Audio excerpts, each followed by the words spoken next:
Gentlemen in on a raw, emotive derby day because it means so much to give you, the viewer, their insight. But let me take you inside my experience, which is to watch the game with these two. And do you know what? Deep down, they're fans at heart. Yeah. It's too easy. Nope. Go. Yay! Yeah, man! Hey! Go on, Emile! What? Yeah! Look at him. Take him on! Left side.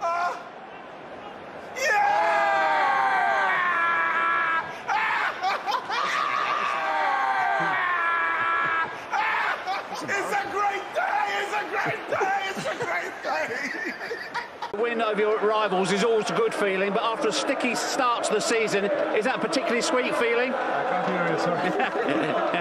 Well, you can hear what it means to the fans. What does it mean to the players? It means everything. It means the world. I mean, we gave everything for them today. They pushed us I can't describe. You know, it's an amazing feeling when you are a player. You have the fans like this. It's really unbelievable. Emile, I can see that big grin on your face. What's it like for you then? An assist and a goal in the North London derby. It's probably the best day of my life, you know. I've always dreamt of this day to score for Arsenal against Tottenham, and yeah, with my family here as well, it's just the best feeling ever. For your goal, was it all about the timing, the run? Yeah, definitely. I feel like I've been working a lot in training and stuff, and my finishing, and yeah, I feel like it went well today, and I'm really happy with the goal. Oh, but tell us about your combination for your goal. Well, I think it was a great goal, a great action. Kieran gave me the ball. I know Emile is going to run, so then I have to just follow. Then he did the cutback, so well played from them, you know. Arsenal can be proud of these boys because they are great guys, they are doing well, so, and I'm happy that my kids will go to Ali and they will be maybe one day like him. I think you've got a way to go yet, but in all seriousness, Obed, tell me about your role and the other senior players here helping this clutch of young gunners that you've got. Well, you know, it's quite easy when you have boys like this that they always listen and always ready to learn. So it's really easy. I try to give them some advices sometimes. But the most important, I think the most important is that they feel free when they play. And this is what they did today. So that's why they are doing amazing. Emile, how do you find that balance, and where do you get that feeling of feeling free to play in what is a pressurised environment? What does the manager say to you? I feel like he just tells us to keep calm. You know, we're young players in a massive game, and he just encourages us so much and gives us so much confidence. And not just the manager, but the players in the team as well. They give us young players so much confidence, and it's a bit more easier when we get on the pitch, you know. Does it get better than this?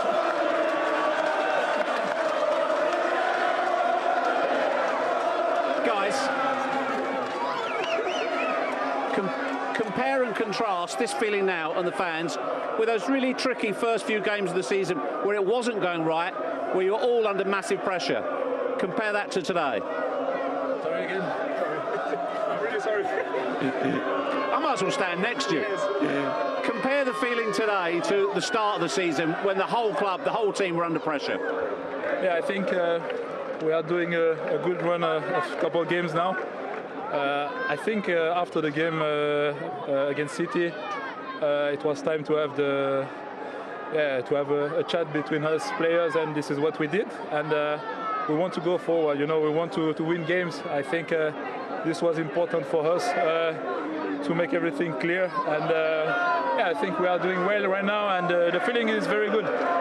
Well played today, both of you. Emile, I can see you chuckling away. I can also tell you Gary Neville named you the man of the match today, so well done. Thank you so much, man. Appreciate it. All the reaction to come from the Emirates Stadium. We'll be back there live with David Seaman, amongst others as well. But let's get some more from Wrighty and Glenn. What impressed you most overall about Arsenal today? Probably the progressive passing, Martin Odegaard in particular.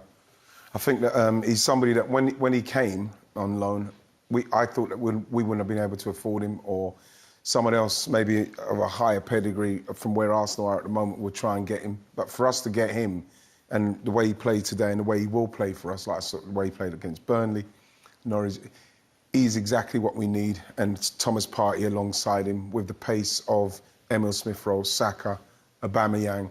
You know, he is somebody that gets in there and he controls the game, the tempo of the game, gets himself into those clever little pockets of space where he gets, and he's so good with, he's so technically good, he's not rushed, and he always makes the right pass for us. That's what we need. The other side of the story is, what disappointed you the most about Tottenham today? Well, I think on the ball, there was, again, a void of ideas. There was a void of getting through the pitch. We said before the game, when you were talking about Arsenal, you know, a few months back, I was thinking, that's Tottenham at the moment. They're struggling to get out from the back, through the midfield, and then to get their best players on the ball. Harry Kane's just not at it. You know, there's no hiding behind it. Harry's a fantastic player, and he's got to get himself back. If Spurs are going to get into some good form, he's got to get his energy back. He's got to get his enthusiasm back. He's staying. He's got to, the move didn't happen, so you've got to get on with it. He still looks to me as if he's smouldering a little bit. He's not goes no zip to his game. How do you manage that? Well, you don't manage it. It has to come from within him. There's no one there, no one in the staff's going to actually bring that out of him. He might sit him down and have a one-on-one chat with him, but the lad's got to look at himself in the mirror. I'm sure he doesn't want to play this way and go into England games, for instance, but he should be doing that for his pride. And at the end of the day, he's a wonderful player, and he's going to come back good again. And if he gets a goal, I'm sure he'll be off and running again. But he's got to make better movement. He's got to hurt himself physically more now in pushing himself. And the thing is with Harry is he's done so many good seasons back to back. Not carried the team, but he's such a good influential player. For me, it's the other players that have got to step up now. They've got to give him better opportunities. They've got to create more. They've got to play better. So your likes of your Moras and your Ndombeles, and then Bergwijns, Son, all of them. Bergwijns, all of them players have got to really come to the table and improve their game. It's not so much about Harry Kane. Harry gets a goal or two, he'll be off and running again. He's got to get his mind right, though. He's got to get his enthusiasm and his love for Tottenham, and all them things have got to come out in his game. But these other players have got to create for him. They've got to do some hard yards for him, because in the last few seasons, it's been on his shoulders. Get it back to the start Arsenal made. I mean, the first goal came so early, and a big moment for Emile Smith Rowe. Yes. Arsenal fan, first time he scored in the derby. Delighted for him, simply because, like, again, Arsenal's won the ball, and we spoke about how Højbjerg, as the holding midfielder, he's completely committed himself. But once we get into this situation, I think Reguilon's got to get tighter. Once it goes here, you see him ghosting him, no one's picked him up. I'm delighted for him, because I know how hard it's been for him and his family getting him to Arsenal. He's now there, he's a first-team player, and he's always talks about wanting to score more goals. Gaffer? From a Tottenham's point of view, that can't happen in the first 10 minutes of a game, where your whole of your midfield is just taken out and they're running at your centre halves. The rest, you're on the back foot here, and it's a good pick out from Saka, and Smith Rowe is on the run, on the move in the box, and Sanchez can do a better job if he just opens his shoulders up a bit earlier. But that's how they started. Arsenal started on the front foot, and then they continued that, and I was impressed with Arsenal. Very surprised that how lacklustre Spurs' midfield were. How someone like himself, when he is the last line of defence, before you get to the actual last line of defence, it's like we're running straight at them. So then people like Reguilon has got a decision to make, because he hasn't got anybody covering that. I still feel he should be tighter, but then Arsenal are in the ascendancy, and then that's where it went from there. I think also a problem, we say Odegaard played really well and picked up some lovely positions, but he was a thorn in Tottenham's side today, because Højbjerg couldn't deal with that. He was having to look at that, but I think it needed to reshuffle. I think Ndombele should have maybe gone back square with him, and they could have nullified those positions, and then put at Dele Alli a little bit more advanced, where he's going to go and hurt teams. But they played with like a 3 across, and there was holes in behind Højbjerg, right and left of his shoulder. And to be fair, Odegaard just kept picking up lovely positions. And what Ian was saying is right. Now Arsenal have got players now that were picking players off, taking them out of the game by putting balls in between Tottenham players. and into the lad. So from the first minute, you could see that happening, and it caused Tottenham a problem all through the game. Yep. The second goal was a sensational team goal, but initially, did you think Spurs might have had a free kick? I think it's a 50-50 call. Yeah. I think a lot of referees might have given it, but it's so close there to Tottenham, actually, probably going to score a goal. If they nick the ball there, if they get turned, this is lovely football, though. Once Spurs are open, they get through the press, if you like, and then that little ball round the corner from Aubameyang. This is top quality from the boy. He's running at full speed, Smith Rowe, and he looks up and plays. There's the possible flat. I think some refs would have given that. The thing with that kind of foul is, as a midfielder, you've got to be ready for that. Xhaka's not ready for it, so he's surprised. Aubameyang's gone in. If they give that as a foul, you'll probably think, oh, it's a soft one, but it could be given. But from there, I thought that we were just sharper. I thought his touches on the ball for the distance he went were very good. And, like, again, you look at Aubameyang and he's just shown you don't have to completely lace it. You just need to get it on target. Such quality from the young kid to run at top speed, look up and not go across the 6-yard box. Just pull it back to your mate. And that was really top quality play. Saka got in on the act as well. To be honest, Saka's been playing brilliantly. I've got to mention Martin Odegaard because he's getting into places where you can't really, you're not picking up, you can't pick him up.